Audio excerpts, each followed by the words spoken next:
find so many people that think, well, I know that I can only afford a house that's this much. That's not true. You don't know how much house you can afford. You know a payment that you can afford. And I don't think it's foolish to hold on to that dream that you can have, even if it's a small, quaint house or it's a townhome, but you have some piece of earth that you can call your own.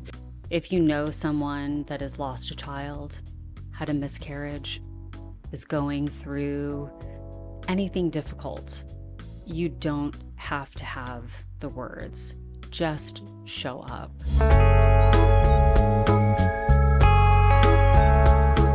All right, there's a lot that goes into being a real estate agent. I know that because both my parents were realtors, for my mom for 10 years, my dad for 40 years, my grandpa was a realtor. And it's a difficult profession. A lot of people don't quite understand that. That's why I'm so happy to have on the program today with me, Asha Klarich. Klarich. Klarich. Yes. Yeah, thanks for joining me. And she's one of our profiles in Faces of Utah magazine. And it's you went from being a lawyer, an attorney, to becoming a realtor. Do you want to tell the story of how you initially got into real estate and how you got attracted to the profession? Yeah, so it was definitely not a direct path for me, but it is a question that I get asked a lot. I practiced law for 17 years. Corporate immigration and business law was my primary practice area. And I did love my work. I did take time off when I had my children. And when I decided to go back to work, I really didn't want to go back to firm life, billable hours. Even though I wasn't working for large firms, it can still be extremely stressful. And so I had been interested in building my own real estate portfolio. And I decided just on a whim that I was going to go get my real estate license. I had been working in rentals and short-term rentals. And then just people that I know, friends and family, started asking me for advice. And I got connected with a great brokerage where I've been since I started practicing real estate. And what I found was that real estate was actually a very natural fit for me. I was excited at the chance to learn something new, but then I also started to feel very comfortable with the contract side of real estate. Every real estate transaction is based on a contract and a series of contracts, as well as negotiation, which happened to be my specialty, contracts and negotiation. Yeah. So I really enjoyed learning about real estate, leveraging all of my legal skills to help an entirely new set of clients, a new client base, those people looking to buy or sell a home or invest Yeah. or build a portfolio. Yeah, there's a funny statement I heard: when the real estate market is hot, everybody and their dog wants to get a real estate license, and the market gets saturated with realtors. So how is it you set yourself apart as a realtor when there's just so many realtors that are out there? I think it was like right before COVID, there'd be 20, 30 bids on the homes that were coming up on the market. It was just insanity. So how did you navigate that whole scene while that was going on? Um, so having a license, getting a license is not exceptionally difficult. There are many, many realtors, but having a license and being competent are two very different things. Yeah. I know this from my legal career. The day I passed the bar and, showed up at my first job as an associate attorney, it was terrifying because I realized that I actually had no idea what I was doing, but expected to be very competent. So I really try to distinguish myself in a few areas. Absolutely, the first and foremost is skill. I have worked very diligently to have an absolutely unparalleled command of the contract, the laws around real estate. Um, Second is relationship. Mhm. Uh, Buying and selling a home can be a very, very emotional process. It can be very scary and intimidating for people, especially if you're a first-time home buyer, or if you're somebody that's lived in your home for 35 years and now facing a huge life transition. So I love having relationships with people. I love hearing their stories, understanding what truly drives them. So I really pride myself on being able to meet people exactly where they are, helping them feel comfortable with the process, and they know that they can rely that I'm going to advocate for them, guide them through every step of the process, um, and that that relationship doesn't have to end when the deal is done. I hope to be that person that my clients can call 30 days, 6 years from now, and Mhm. ask me all the questions. What's going on in the market? So it's really a long-term investment, a long-term relationship for me. Yeah. And I see it, I wonder if real estate, being a broker or being a agent for somebody, has changed in the last few years. I know being an account manager for advertising, that's changed in the last few years, where some people really want to just work transactionally. They don't care to get to know me or us very well. They just want to see what the facts are, what the prices are, is this going to be a fit or not? And it's not like I want to push a relationship, but is has that happened in real estate as well, where a lot of people are just much more transactional, where you're just getting them what they need and then they're gonna do it and move on? And how do you work with that or through that? So I think there are definitely people all over the spectrum. Some Hmm. people really want to be listened to. Some people really want you to understand um, what they've done in their home, the memories that they've created there, and that's a really important part of the process for them. Others that I've encountered, I have other clients who just want the numbers. Um, how can you help me? What can you benefit me? Prove your value to me in this transaction. So I'm comfortable going either direction. If Yeah. somebody would like it to be more purely transactional, and they want that fantastic service and all the skill and expertise that comes along with me, then that's great. But I also love the relationship too for those people. Yeah. Yeah, I think that's kind of how it goes. You just roll with it, whatever they want, and Yes. satisfy your customer is the goal. Yes. So, back to your story, I actually really appreciated how in the Faces article you opened up to our writer Tamara, a very difficult challenge that you went through personally, and that you basically, I think you said you talked about the loss of your child because you realize this happens, and almost nobody talks about it, and people don't typically want to talk about it. Can you tell us a little bit more about that challenge that you went through and how Mhm. you dealt with that at that period in your life? Yes, absolutely. It was not easy for me to conceive. My husband at the time and I, we tried for a few years to conceive. We did multiple rounds of IVF, spent a fortune. And after every failed attempt, it was absolutely devastating. I was already practicing law at that time, but intensely, intensely desired to be a mother. And it was a terrifying thought that I would not be able to experience that. Um, I did conceive. I conceived a set of twins, boy girl twins.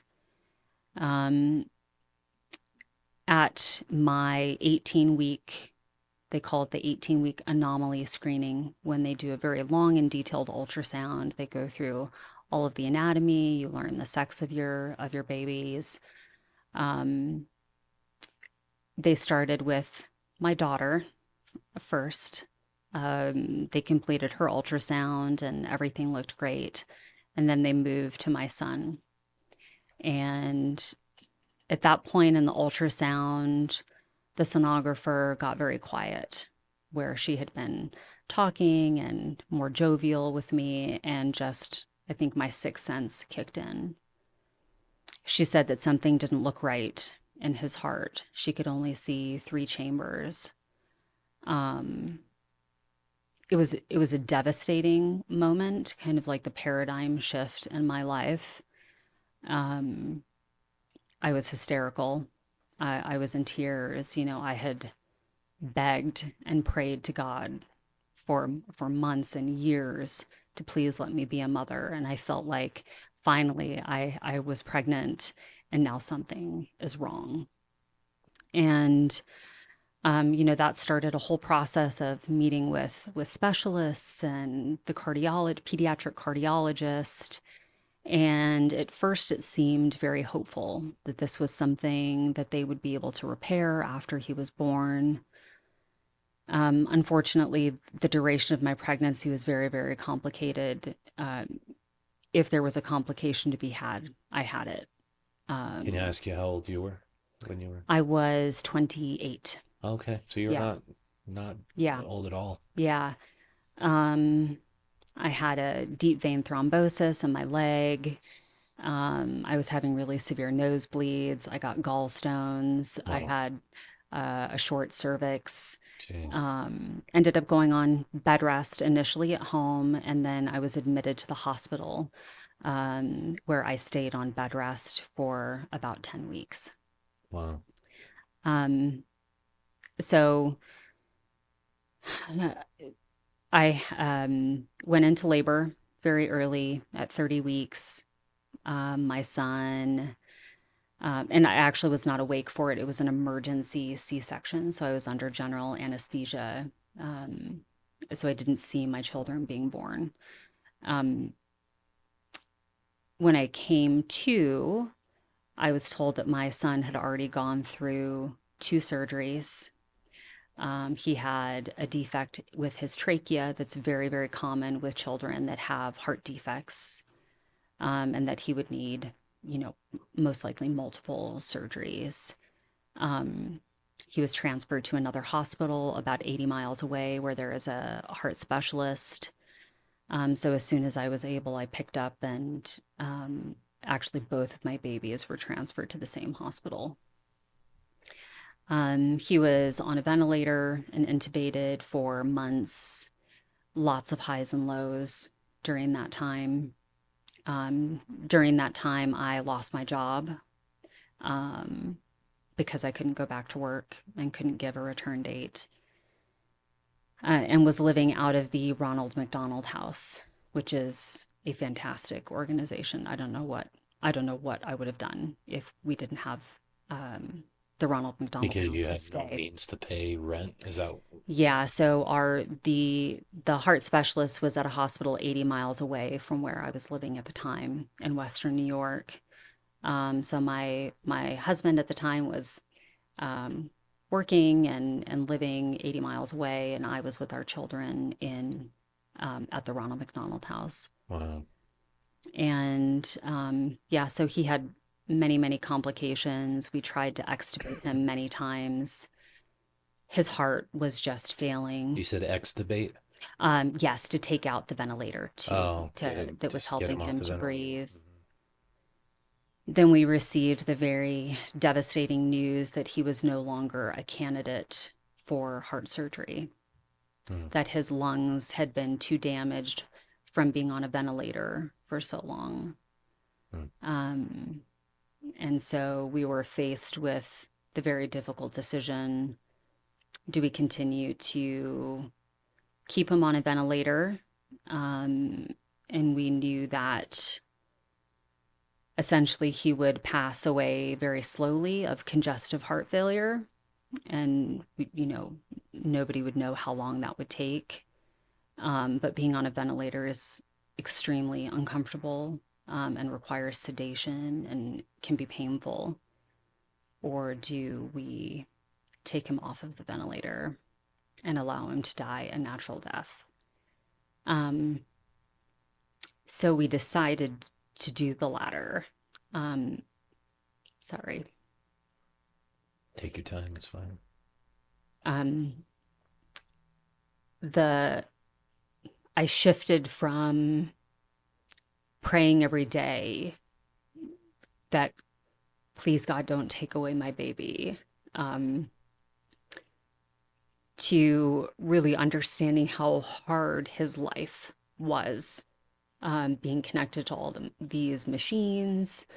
Um, and I started to pray for just his life to be easier, whatever his life was going to be left on this earth, that let it be easy and not painful.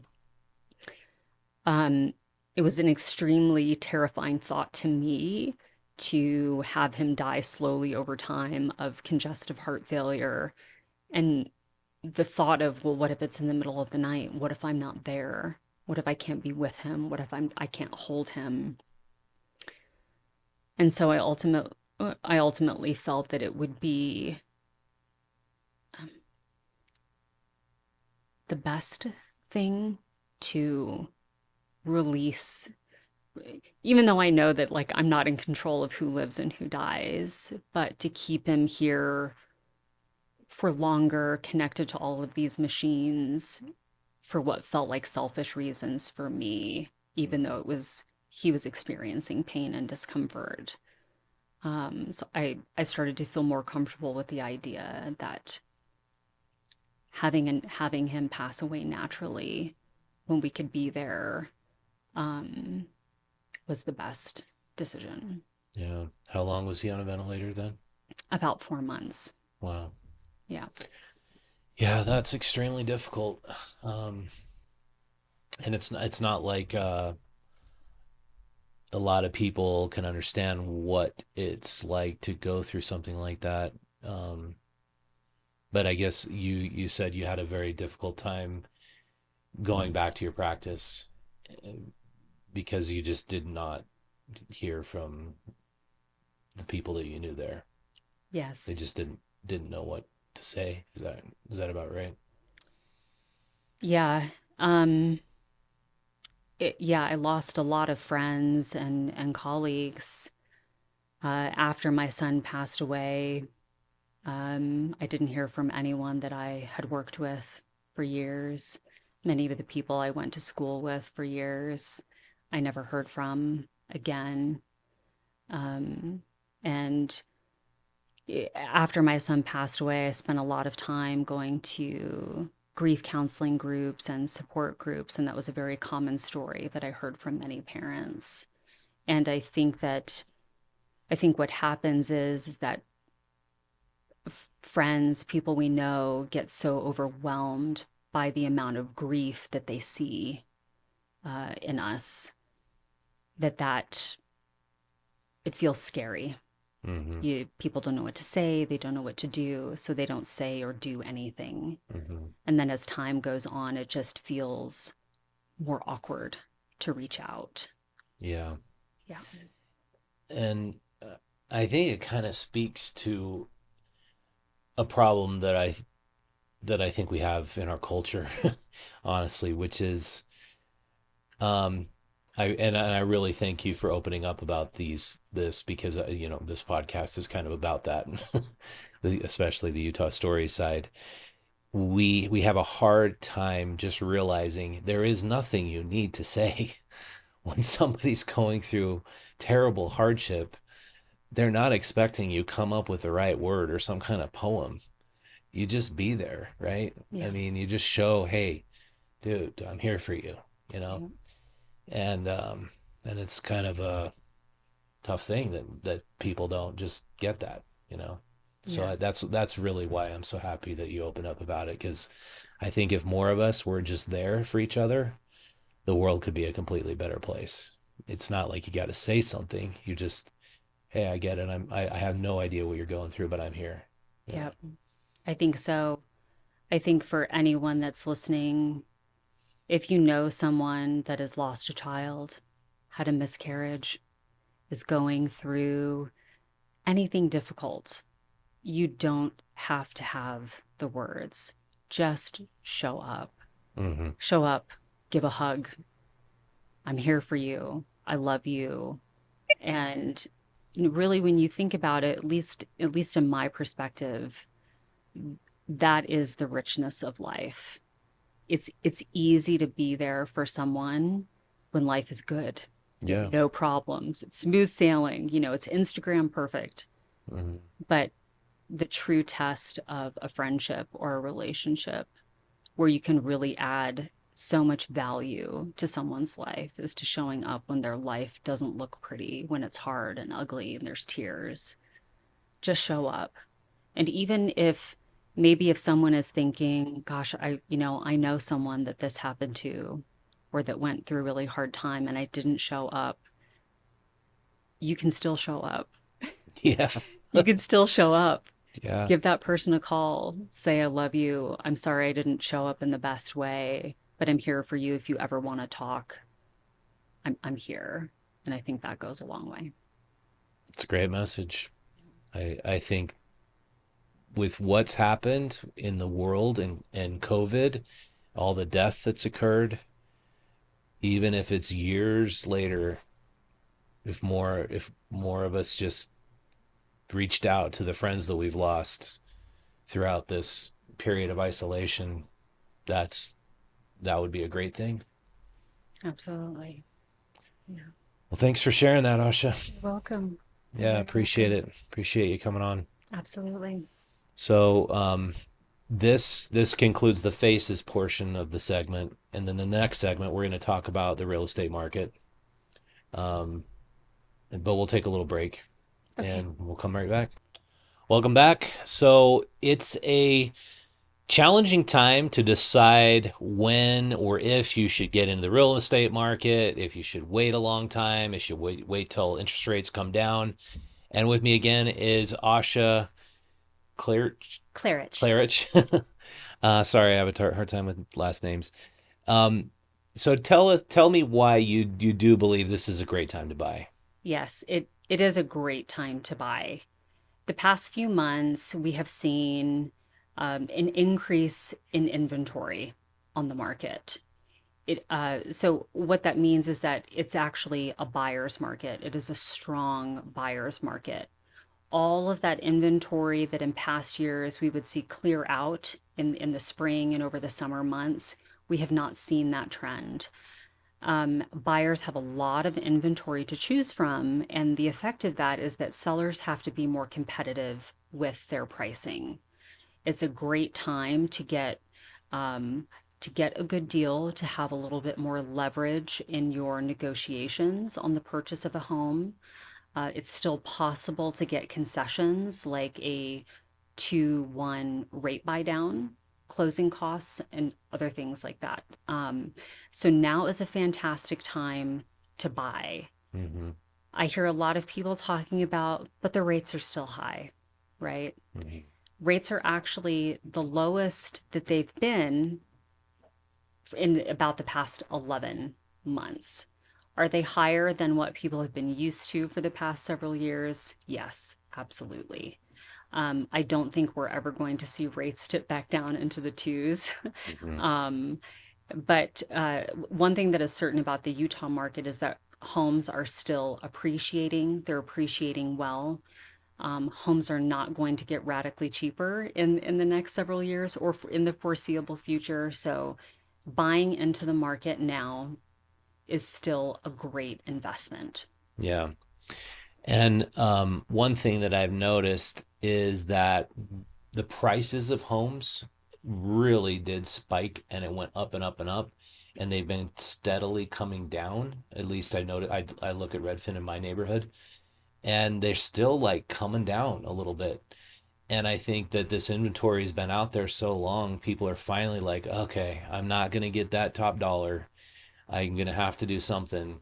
And they're realizing if you want to sell your home, there's just a lot of concessions you have to do, and you have to realize that it is a buyer's market. Buyers dictate what the market should look like, and that's a great benefit to anybody buying. But do Mhm. you think that when rates do finally come back down, the prices are going to shoot up again? Yes, absolutely. Even when we see modest decreases to mortgage rates, we see a flood of buyers to the market. Hmm. Um, as soon as we see more consistent rate drops, we've heard about more rate drops coming in September and in December. Um, I think that we're going to have a very strong spring market. I think a lot of our inventory is going to clear out. Everybody flooding to the market in the spring because there's lower interest rates is going to have an upward effect on prices because there will be more competition for those homes. We have about 22% more inventory on the market this time of year than the same time last year. That's significant. Um, so yes, if you can buy now, I would encourage it. Yeah. If you can wait to sell till the spring, I would encourage that also. Okay. All right. And we went out on the streets of Salt Lake City to talk to people about their confidence in ever being able to buy a home. We were looking mostly for young professionals. It was amazing how many people did not want to talk to us because of probably recent things that have happened. But we had one young gal who was willing to talk to us, and I want to play this for you. We're here in downtown Salt Lake City talking to people about affordable housing and the lack of affordable housing, asking who can solve the problem. Is it the government or the free market? Let's find out. All right, where are you from originally? Tooele County, Oh, not too nice. far. Cool. And have you found that it's difficult to find affordable housing in Utah? No, I haven't. But well, it really does depend on what we are calling affordable. I think that I was prepared to pay a higher amount, and so that might skew my perspective. Yeah. Do you think as a young person, one day you will be able to afford to buy a house Yes, here in Utah? yeah, I do. How long do you think that's going to take? I do think it'll probably take about 10, 15, maybe 20 years at the most. Is that so you can afford the down payment on a house and Yeah. It's also because I refuse to take out a really excessive loan. And so I would like to put as much down as possible. And so I might not buy a home when I'm immediately available because I want to make sure it's going to be a good decision and that I'm getting a good deal. I'm willing to wait. that's smart? I don't And know. I'll let you know so, if it works out. yeah, 20 years, hopefully that. So, do you think that the government is doing enough to create affordable housing here in Utah? No, I don't. I feel that they are more focused on the kinds of affordable housing that are not helping people move out of the renting phase. They're more focused on, well, we're talking about affordable housing, being able to afford a home. Yeah. I don't believe that there's enough small homes at the moment. And I think that these small homes that we do have are not moving back into buyers' hands. And that is preventing costs from going down. I do think that the government does a fairly good job of building apartment buildings, but I don't know if that's going to solve the problem in the long run. And people generally eventually want to be owners, not renters still. Yeah, it's the cycle of perpetual rent. You are more likely to own a home if your parents own a home. You're more likely to own a home if you're better educated. And I feel that there is a big divide between moving from an apartment owner to a homeowner, and the government isn't doing very much to make that gap, to put cushion in that gap. Does that make sense? Yeah. Okay, so that young lady, brought up a bunch of great points.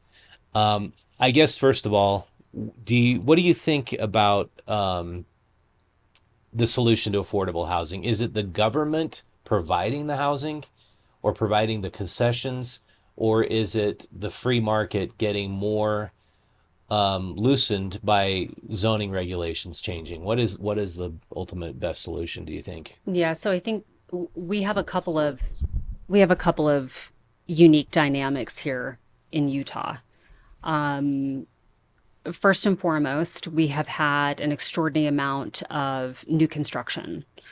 We have builders that are building on every spare scrap of land building high density housing, which may not necessarily be consistent with what many Utah families are looking for. They're more apartment style, not conducive to the family style living that many Utahns are looking for. And a lot of this more quote unquote affordable housing is very, very far away from the city. You have to go 30 miles out, which is very, very long drive.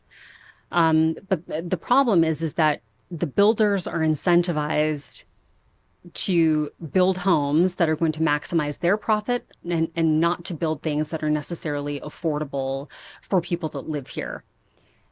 The other element to that is that we're a desirable place to live. We have people moving from all surrounding states to Utah. So that is putting increased pressure on demand. We don't see Utahns fleeing to California. It's in the reverse. So we're a desirable place. So that is also contributing to the higher housing costs that we see. So I think, and then oftentimes this new construction, nothing is preventing investors from going in and snatching up this more affordable housing and then turning it into rentals. Yeah, So there's absolutely. there are barriers that first-time home buyers, people looking for affordable housing face because we don't have regulations in place to prevent investors from going in and scooping all of that up. Yeah, so do you think that should be one of the changes that investors and investing groups, giant investment funds, should not be allowed to buy single family homes at least? I think it's definitely an avenue that we should explore more. I have seen properties listed on the MLS in recent weeks where it states explicitly in the description that it must be owner occupied, right? Which is a great start. If it has to be owner occupied, then it can't be rented out. Hmm. Now, what are the ramifications if somebody owner occupies it for 6 months or a year and then they turn it into a rental? I don't know what that answer looks like. But I think it is a good idea to put protections in place so that investors can't just go in and buy up all of this affordable housing because that is counterproductive to what the goal is. Yeah, I've followed the Moab housing market because I go down there and do stories quite a bit. They had this big Cane Creek development project that was right on the river, and they were touting it as affordable housing and to be wonderful for the community because it's going to be they'll have special first time home buyer programs, and it all got snatched up by the people who had the second and third homes because they saw an opportunity. And Mhm. do you think we need to be putting laws in place to say if this is going to be a second home, you cannot you just, even if you say you're going to live in it part time, um, that's just going to be unavailable to you? Do we go that far, or how do we solve that? You know, I grapple with this, but my gut tells me that we can't regulate our way out of this. I think I think that there are too many other dynamic factors at force. We can put in some regulations to not cow to developers and builders so much. Hmm. I think we absolutely should do that. I think that we should have regulations that put limits so that we don't have just unfettered development without taking into consideration infrastructure, schools, lot size, quality of living. Just we can't build our way out of it and we can't regulate our way out of it. Yeah. And I saw the nature and the character of the Sugar House, where we had a home for 16 years, completely change because they got so set on the idea that we just need tons of apartments everywhere in Sugar House. And now you really can't turn out on 21st South Mm. in the busy times. You have to find another route. You just can't get on the street. You can't turn left. You can't really go right. Um, but one thing I wanted to ask you about, so This new model of development that's off of Indiana Avenue, I'm not sure if you've seen it, the tiny home village created by the Other Side Academy. Mm-hmm. It's, I think they've built so far on just 8 acres, and it's about 30 or 40 tiny homes that are about, I think, between 400 to 700 square feet. Mm-hmm. And they're just a lot smaller. Their footprint is much smaller. And then they have shared community spaces, but it's higher density housing, but at much lower cost because Mm-hmm. these homes are prefabricated, and so the home cost is between, I believe, 120 to $200,000, and then the lot development cost is somewhere in the neighborhood of $100,000. So they're showing a model that could produce homes under $400,000 in the Mm-hmm. Salt Lake Valley, but that's not a zoning zone that's allowed currently. I think in the zone, I think they did a really um, they did an exception for this project. Mm-hmm. Do you think something like that could be a solution to first time home buyers being able to actually buy homes? Mm. So I am familiar with that development. I think it is a really intriguing idea. Um, Obviously, it would be very affordable. It would increase the potential for access for, gosh, almost anyone, right? Um, I wonder how long people would be allowed to stay. Is there like a time limit? What does appreciation look like? Hmm. Because that model, one of the things I think about is, well, to keep it affordable, you would almost have to cap the amount of appreciation on those homes. Um, I mean, we've seen appreciation in the past year at between 5.5% and 6%. Yeah. So would somebody want to buy in if they felt like the appreciation was capped, if they weren't going to be able to get the kind of equity out of it? Hmm. Would the development then tell you what you can sell it for? Hmm. Um, because I think that may impact the desirability Why of living in a why do neighborhood you like think that. that that would be an issue? What you think that that would be an issue with the banks? They would want to put a cap like that in, or is why does that come to your mind? Well, so if let's say, for example, the starting point is in the mid 100s. Hmm. So, for example, so maybe 5 or 10 years from now, it won't be 150,000 anymore. It'll be 300,000. Yeah. Um, so to continue to keep it affordable, I Yeah. think they would have to be. So I think one of the affordability problems that we have, which is great if you already own a home, is appreciation. We have really strong appreciation Hmm. in Utah. So, but then I think that makes the longer you wait to buy in, it actually makes it harder for you to buy a home Yeah. because most people cannot outsave the pace of appreciation Yeah. And inflation and when that's, inflation. but I think if that were somehow a new model for development, and Mm-hmm. there were a lot of tiny home communities built, Mm-hmm. and there was a lot of supply put into the market through that new template of development, I really think that that could be a solution because I mean, if I were now, if I were 19 years old again, like I bought a home luckily enough for 120 grand when I was 19 years old. If I was 19 years old again, I would not want to be paying rent. I Mm-hmm. would want to buy something. And even if it was a tiny home and it was a tiny lot, and I knew, um, I wouldn't be there very long. If I knew I could be there for 5 years, and even if I'm going to school and I have a roommate, I would much rather do that than just be paying rent all the time. Yeah.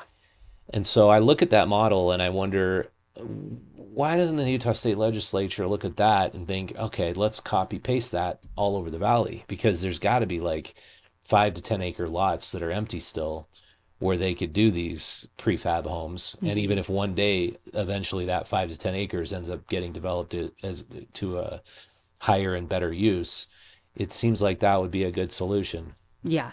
I absolutely agree that I think that we should make it easier for builders to build manufactured homes that have a lower cost to build. They can hopefully pass on that savings to the consumer. And I think somebody would be more apt to buy a small home that actually has even a little plot of land. Because I think in the long run, buying a condo and a high-rise building with 300 other people is just, where's the quality of life in Hmm. that over the Yeah, long I mean, run? if you're okay being stacked up as a person, Yeah, but hauling I, your groceries up multiple levels. I worry about the quality of life we have for Utah families when we lose the ability to have a single family home. hmm Um, and, I think this is a very smart young lady in hmm this video. She brings up a lot of great, a lot of great points. Um, I think we do have solutions, but I think with some really smart planning as well, I think there is a path to home ownership. I think sooner than 15 or 20 years for her. yeah. Yeah. Yeah. Um, yeah, I want to play a little bit more of what she had to say. And what do you think are the top things the government could do to bring housing prices down and make housing more affordable? We do need to have better zoning regulations so that we can build small homes. My personal preference would be the avenues type homes, but everywhere around Utah. I feel that there needs to be more market between an apartment complex and then a 5, 6 bedroom home. There needs to be more homes than that. Zoning is great if you've got factories and meat packing plants and um, wastewater districts, but do you think they're really helping us anymore with building affordable housing? Because you got to build still on a eighth of an acre. I believe a single family home is designated that. Or should we go back to the model of the avenues?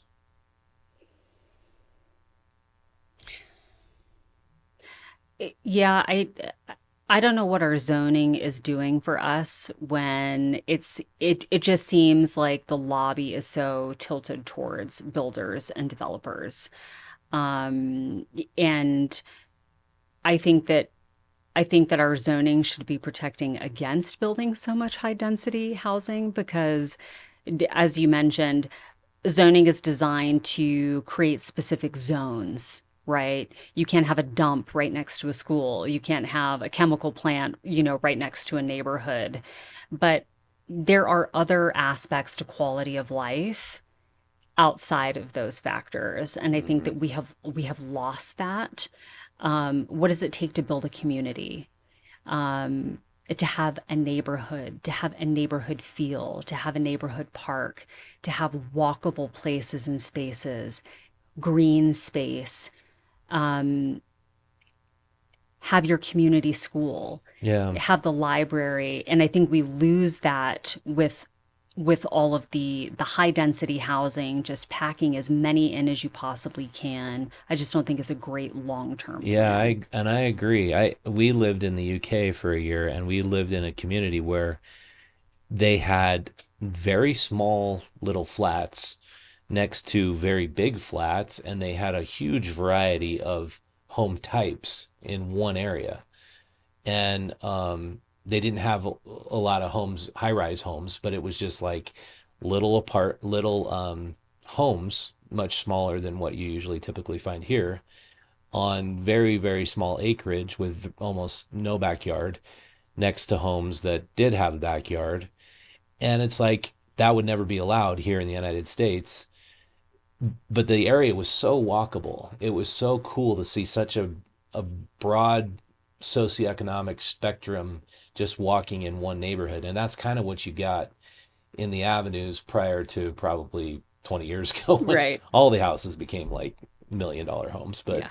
um, it seems like we got to get back to that. Like this idea that we could have rich people live next to poor people. But is that possible in today's American mindset, do you think?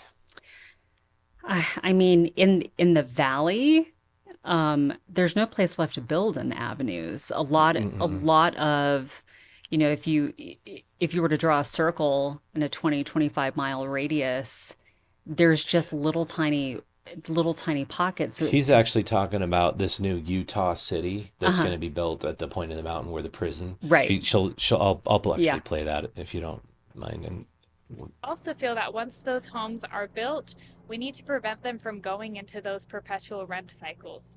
We need to have restrictions on who is allowed to buy these homes for what purpose. I don't think they should be going into a hedge fund so that someone can be getting an endless paycheck and wealth increase from that. We need to have restrictions on who can own these homes and what their purpose is. you mentioned zoning regulations. Do you think the government should open up more zoning types to allow for like tiny home communities? I have recently heard that they are working on zoning regulations where you can have multiple types of buildings in a single area. I really like that. I think that that is good for varied neighborhoods, good for bringing in different types of people into a single area. So I've heard about those and I would support those if they move forward. Cool. Sounds like I talked to the right person. How do you know so much about housing? I'd like to eventually go into politics on this, and it's something that is very interesting to me, figure out the economics of how things work and how we can really make an actual difference instead of just standing around and going in circles every day. We need more affordable housing.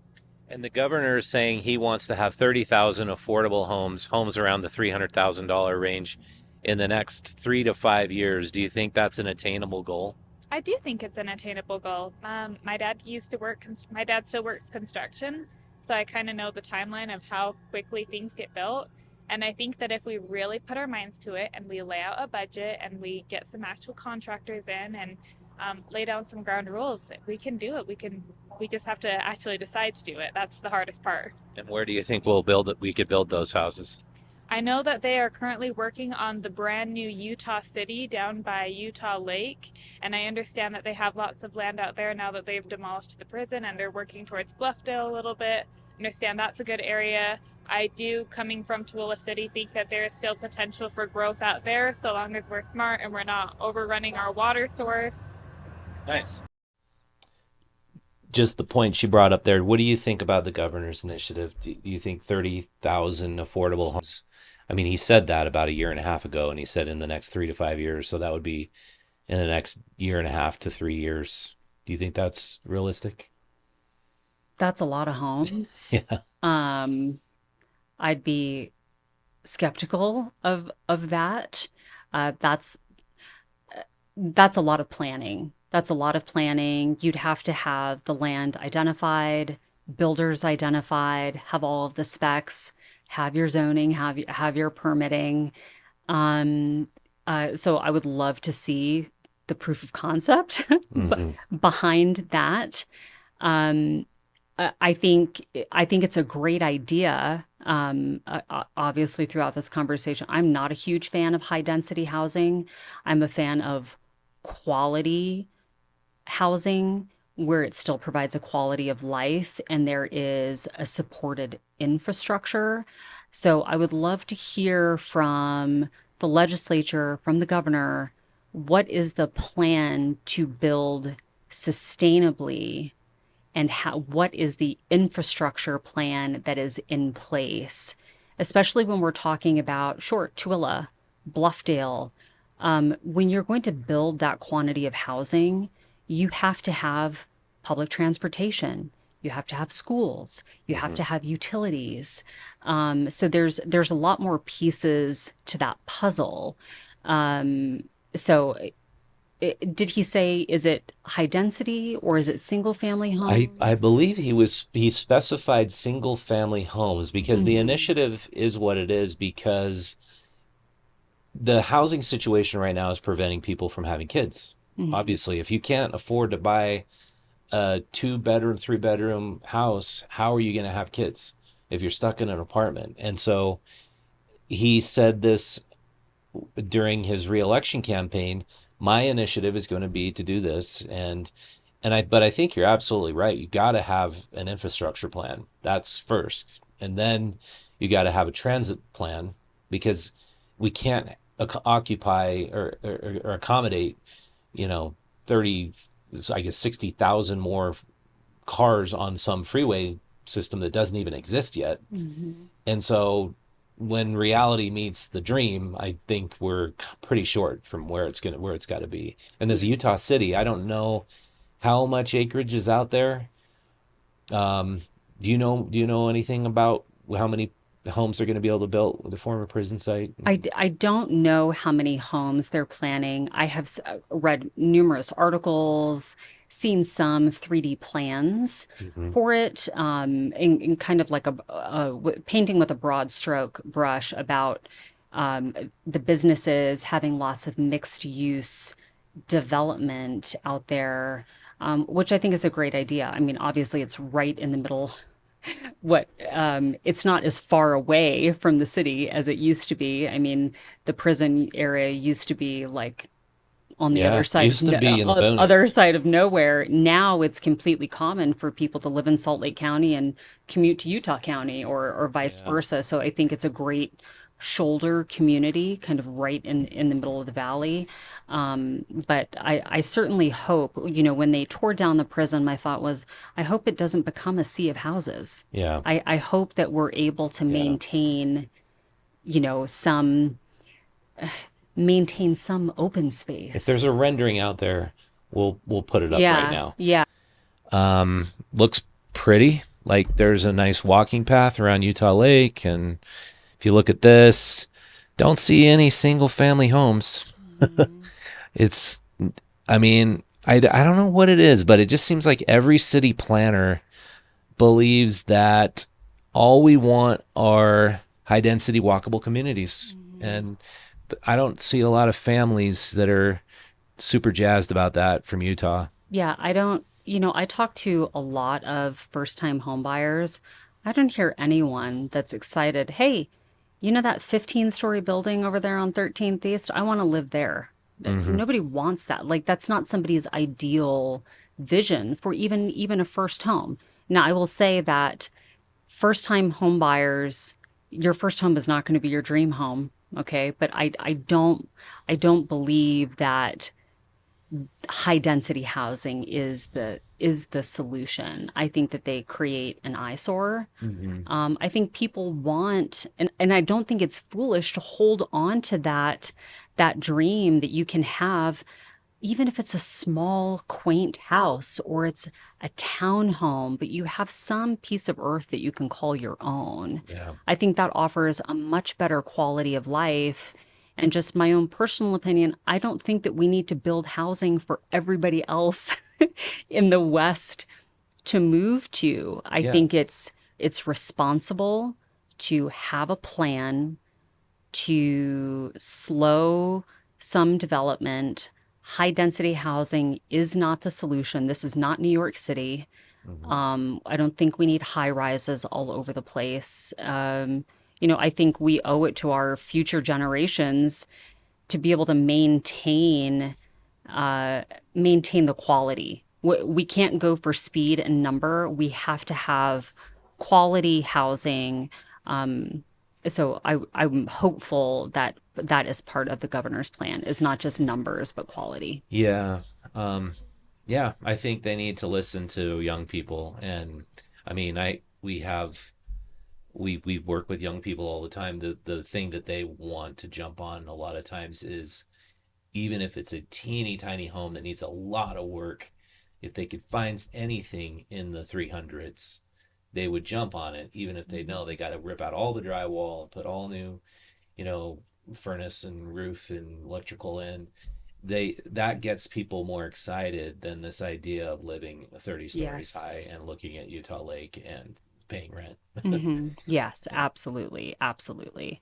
Because you have something that you can build, you can make it your own. Hmm. There's something fun and exciting about um, seeing your home evolve over time. And I think to that young lady's point, I think there are avenues in place now for first-time home buyers. Um, I recently helped a woman, a single woman, buy a home, 3 bedroom, 2 bath, single family home, no HOA for $429,000, Wow. right? So it's not in the 300s, Yeah. but when she came to me, I helped her sell her home. She said, I'm never going to be able to find anything that I can afford. And I was like, you'd be so surprised. And it wasn't it was an actual home with a An actual backyard. home Wow. in Midvale. Huh. Yeah, That's awesome. really new roof, new water heater, not a fixer-upper.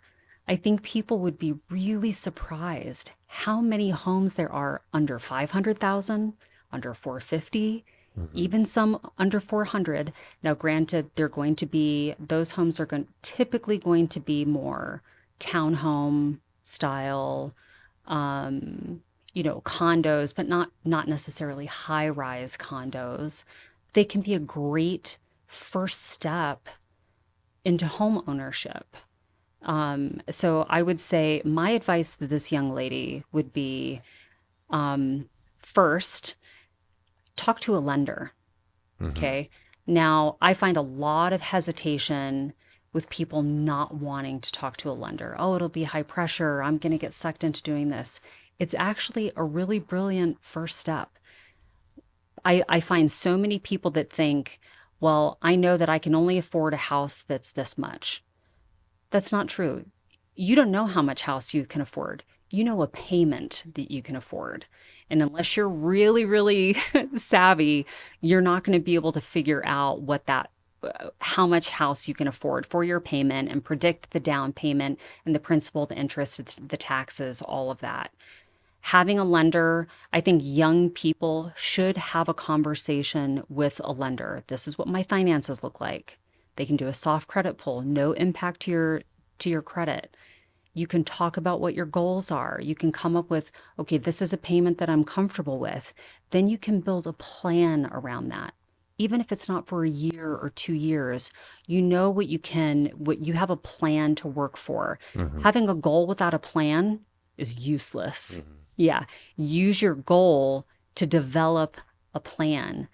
Then once you have a plan, you have steps that you can put into place. You can work on the lender can help you identify, let's work on these things with your credit. If you focus on paying this card down or just paying off your car, it can open up a wealth of opportunity for you. Yeah. So I think it's a really powerful step that especially young people don't think about, but I wish more people would, because I think that there is a path to home ownership and some of these smaller homes that are already existing. We don't need to wait for the governor to build them. Hmm. We have more affordable homes. We just don't hear about them on the news. Yeah. One thing that I was interested in is, so somebody's trying to get into a home. The last figure I heard is if you want to be able to afford a $500,000 home with it where interest rates are right now, you've got to be making about $140,000 a year. That's not a lot of people, especially young people, are earning that kind of money. And most people who are earning that kind of money already have a home. So if you're earning, say, under 100,000 and you're a young person, how long, like she said, she's going to wait 10, 15, 20 years on the sidelines before she has this giant down payment. How long should you wait before you think you should buy a house? So I think there are a few other factors to take into consideration. So your income is one. How much other debt do you have? Hmm. If you make, let's say, $75,000 a year, but you have no student loan debt and a really modest, reasonable car payment, and don't have any credit card, you're good about paying off your credit card debt, I think you're in a different buying power situation than if you make $140,000 or $50,000 a year, but you have an $800 a month student loan That's a good payment and point. a $600 Mercedes payment and $12,000 on your credit cards. Yeah. Much rather be the person making $75,000 a year without having that debt. Hmm. So I think that you really have to prioritize. There's good debt and there's bad debt. Your good debt is an appreciating asset, which is a home. You need to get rid of your bad debt that's just gaining interest and you're not getting anywhere with it. Mhm. Um, so I think if you're somebody who doesn't have a lot of other debt, um, my advice would be to look at first-time home buyer grants. Hmm. Grants, money you don't have to pay back. There are so many grant opportunities. There are grants from the Salt Lake Board of Realtors. I just got an email, $7,500 that you don't have to pay back for down payment assistance. Wow. You're saying there's a $75,000 grant for first-time home buyers, 7,500. 7,500. Yeah, but Yes, 75,000. there are dozens of grants for first-time home buyers And you that know, you don't have to pay back. that makes a lot more sense to me to be giving that money to the first-time home buyers than giving it to developers. The thing that really bothers me is they're giving millions of dollars to developers to build so-called affordable housing, which is just apartments stacked up on top of each other. Yes. Who are you really helping there? I mean, come on. It's like you guys are all developers. Yeah, they don't need help. You're giving Yeah. yourselves the money. Yes. That's just total BS. Yeah. So, I mean, just as a challenge to your listeners, go to your favorite AI tool, Chat GPT, whatever it is, and do a search for first-time homebuyer grants. You'll be shocked. There are homebuyer grants for police officers in West Valley. There are grants specifically for Tula residents. I mean, literally anywhere you are, there are grants. So, getting hooked, do some research, get a great agent, talk to a lender. There are other paths. And, we've talked about this before, but house hacking is really a great tool. Mhm. If you're renting right now with a couple of your friends, I would encourage you to be really diligent, get your finances in order, come up with a plan, try and take advantage of some of these grants, buy that home, Mhm. rent out a room to a couple of your friends. Over time, hopefully your income increases, you get more comfortable with that payment. Maybe you want to start a family, you have a partner, you want to have children. Those friends move out as your life naturally progresses, but now you have a home. You have that appreciating asset. Yeah, the house hacking ideas are really great if you are making a low income, you don't want to go take a tech job, you don't want to go become a doctor or a lawyer. You can buy a home, and if you're going to occupy that home for the next 5 years, you can build an ADU on that property and get that financed beforehand. Mhm. And then you rent out the ADU, you rent out a room in your house, you're okay with that situation for 5 to 10 years, and then you're building equity, and it's just a great situation. I think that what we were able to do when we first got married was we bought a place with a mother-in-law apartment. We were able to rent that mother-in-law apartment out for our first 3 years when it was really tough to make that mortgage payment. But then we got into the neighborhood we wanted to live in. Yeah. And I think people have to understand you don't need to be making 140 grand to buy a house. Yes. You can actually, if you're just smart with your money, you can make a lot less and have a different plan in place to start owning and building equity. Yeah, absolutely. And the ADU is a great point because it doesn't have to just be a roommate, right? You don't all have to have bedrooms like next to each other and sharing a bathroom. The MLS now has a search function for ADUs. So that wasn't a feature that was just recently added. But now when listings go onto the MLS as agents, we can notate whether it has an ADU, is there a separate entrance? So there are actually a lot of homes with ADUs. So separate entrance, separate laundry and kitchen area, under $550,000. Hmm. There's quite a few of them. Great option. And they're within the city. Murray, Taylorsville, Sandy, the Avenues, U of U area, you'd be shocked. So I would encourage people to just don't don't don't self-limit. You know, like there are more opportunities. You might need a little help to find them, but it'll be worth it in the Yeah. long run. Yeah. Well, that Yeah. sounds great. I encourage people not to get in this limited mindset. I know how that feels sometimes where you just feel like, oh, I'm so unfortunate. I'm a Gen Z and I'm saddled with all this college debt and it's not easy for me anymore. I've been sold this lie of the American dream. I think that's the limiting mindset to believe that that is absolutely the case. I Hmm. still think there's tons of opportunity. And I think especially as we grow, need to understand in Utah, we occupy this tiny little sliver that's the Wasatch Front, and there's so much land in Utah beyond the sliver, like Hmm. in the Tooele Valley where she's from. Obviously, she can see that. That's why she's believes it's not unaffordable, Hmm. and people just have to like broaden their horizons a little bit. Yes, absolutely.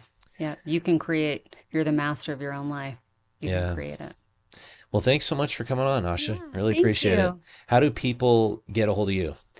Um, would you like phone number or email or Whatever's the best yeah, way. yeah. So you're welcome to reach out to me through my email is Asha, ASHA at prexre.com. So PREXRE.com.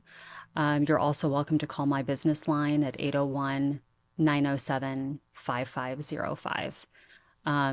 Any questions, please don't hesitate to reach out. I'm really passionate about helping people unlock their potential in real estate. So don't hesitate. Give me a call. Awesome. Yeah, I think realtors are really great when they have the sort of spirit of a long-term relationship with their buyers because chances are you're going to be in a home for 5 to 15 years and then you're going to move again and I think it's a great thing to work with a realtor who has your long-term interests at heart. So Yes. and just want to remind people, you can read all about Asha's story in our current issue of Faces of Utah magazine. And you can get your own copy of this magazine by visiting utahstories.com or thefaceofutah.com. If you like this episode, please give it a thumbs up. Leave us some comments. If you have any questions for Asha, I will forward those comments on to her. And subscribe to our channel. Visit utahstories.com to subscribe to our free digital newsletter, which we send out every single week. It's the voices of local Utah, like the young lady we interviewed. We love to talk to people who are just like you. And so thank you so much for watching. We'll see you next time.